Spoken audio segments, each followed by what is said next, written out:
NEET paper leak को लेकर सामाजिक कार्यकर्ता सोनम वांगचुक ने 26 दिन का अनशन समाप्त करने की घोषणा करते हुए कहा कि केंद्र सरकार ने उनकी तीनों प्रमुख मांगों पर लिखित आश्वासन दिया है। सोनम वांगचुक ने सोशल मीडिया प्लेटफॉर्म पर एक वीडियो जारी करते हुए कहा कि केंद्रीय मंत्रियों जेपी नड्डा और जितेंद्र सिंह से बातचीत के बाद ये सहमति बनी। आपको बता दें कि आखिर वो 3 मांगे कौन सी हैं जो मान ली गई हैं।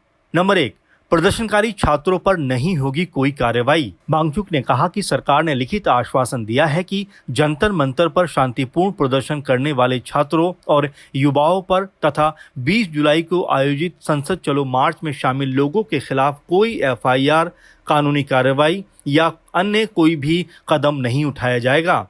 नंबर 2, मृत छात्रों के परिवार वालों को मिलेगा मुआवजा। उन्होंने ये भी बताया कि कथित पेपर लीक मामले से जुड़े जिन 20 से अधिक छात्रों की मौत हुई, उनके परिवार को उचित मुआवजा दिया जाए। सरकार ने इस मांग पर भी उन्हें लिखित सहमति दी है। नंबर 3, संसद में शिक्षा और परीक्षा प्रणाली पर चर्चा। सोनम वांगचुक ने इसके साथ ही कहा कि सरकार ने संसद में शिक्षा व्यवस्था, परीक्षा प्रणाली और जवाबदेही के मुद्दे पर विस्तृत चर्चा कराने का भी लिखित आश्वासन दिया है ताकि भविष्य में ऐसी घटनाओं की दोबारा से कोई भी ये मामला सामने ना आ सके, यानी इस तरह की कोई भी घटना दोबारा ना हो सके और जिम्मेदारी तय होनी चाहिए। आपको बता दें कि धर्मेंद्र प्रधान के इस्तीफे पर भी उन्होंने इस वीडियो में बात करते हुए कहा कि केंद्रीय शिक्षा मंत्री धर्मेंद्र प्रधान के इस्तीफे की मांग पर सरकार की तरफ से अभी कोई आश्वासन नहीं मिला है। उन्होंने कहा कि उनके लिए सबसे महत्वपूर्ण 3 मांगें थीं जिन पर लिखित सहमति मिलने के बाद उन्होंने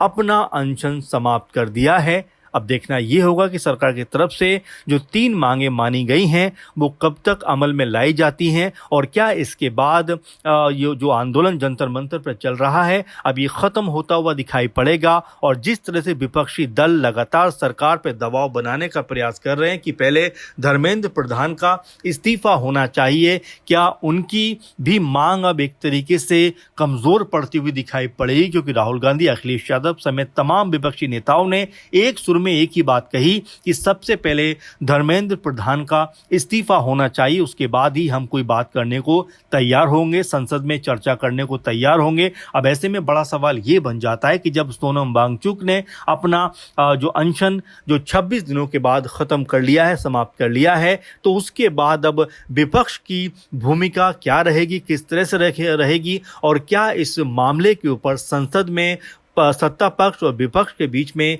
चर्चा होती हुई दिखाई पड़ेगी। लेकिन फिलहाल सबसे अहम और महत्वपूर्ण खबर यही है कि 26 दिन के अनशन के बाद आखिरकार सोनम वांगचुक जी ने अपना अनशन समाप्त कर लिया है।